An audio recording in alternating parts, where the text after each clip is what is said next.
मेरे चैनल को सब्सक्राइब करें ताकि आपको इसकी नोटिफिकेशन सबसे पहले मिल सके।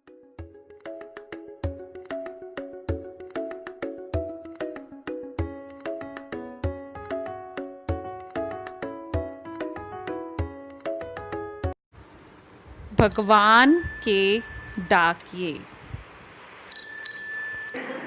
कवि दिनकर जी इस कविता के द्वारा बताना चाहते हैं कि पक्षी और बादल भगवान के डाकिये हैं, जो एक विशाल देश का संदेश लेकर दूसरे विशाल देश को जाते हैं।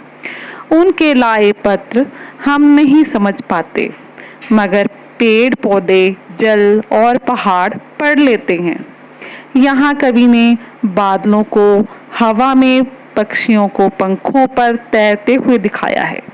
वे लोग कहते हैं कि एक देश की सुगंधित हवा दूसरे देश के पक्षियों के पंखों द्वारा पहुंचती है। इस प्रकार बादलों के द्वारा एक देश का भाप दूसरे देश में वर्षा बनकर गिरता है। कवि इस प्रकार इस कविता में यह समझाना चाहता है कि भगवान बादलों के द्वारा पेड़ पौधे, पहाड़ों के लिए संदेश भेजते हैं। हमारे जो प्रकृति है वो किसी तरह से भेदभाव नहीं करती।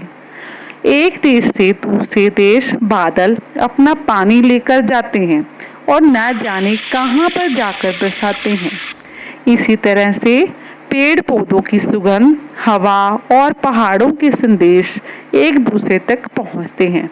जब एक देश के बाद दूसरे देश पर बादल जाकर बरसाते हैं, तो इससे यही साबित होता है कि वो वहां का संदेश लेकर आए हैं।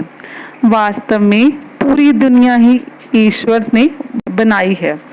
हमें इसमें भेदभाव नहीं करना चाहिए, क्योंकि प्रकृति ने दो देशों में फर्क नहीं किया है। उन्होंने कोई फर्क नहीं समझा है। फिर हम इंसान क्यों ऐसा करते हैं? धन्यवाद।